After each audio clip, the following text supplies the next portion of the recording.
गीता ज्ञान का सार, जीवन जीने की एक कला।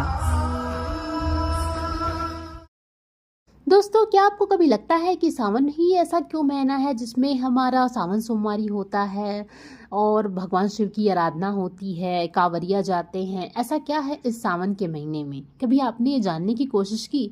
मैंने इसके पीछे पूरा एक कहानी को देखा और इसके पीछे क्या रहस्य है उसको जाना, तो वो सब मैं आप लोग के साथ बताना चाहती हूँ।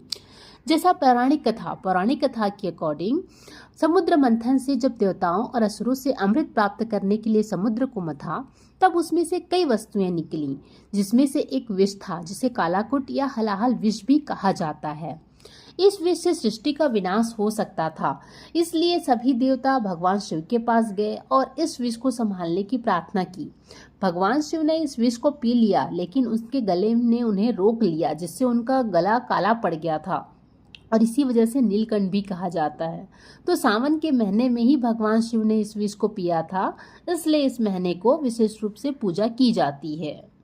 प्राकृतिक कारण, सावन का महीना मानसून का समय होता है। इसके दौरान हम जो अपना प्रकृति है सौंदर्य पर होता है। हरियाली, बारिश, प्राकृतिक सौंदर्य के बीच भगवान शिव की पूजा करने से आध्यात्मिक और मानसिक शांति प्रदान की जाती है।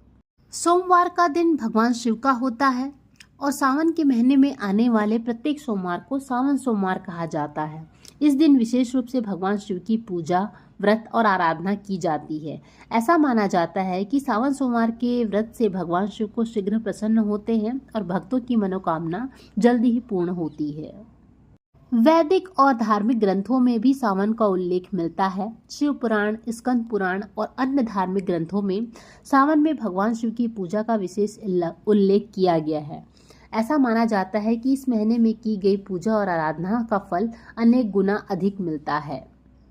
माता पार्वती और शंकर भगवान की कथा के अकॉर्डिंग भी सावन में ही भगवान का पति पाने के लिए माता पार्वती ने युवावस्था में भगवान शिव को पति के रूप में प्राप्त करने के लिए सावन के महीने में कठोर तपस्या की और उन्होंने हर सोमवार को उपवास रखा और भगवान शिव की आराधना की।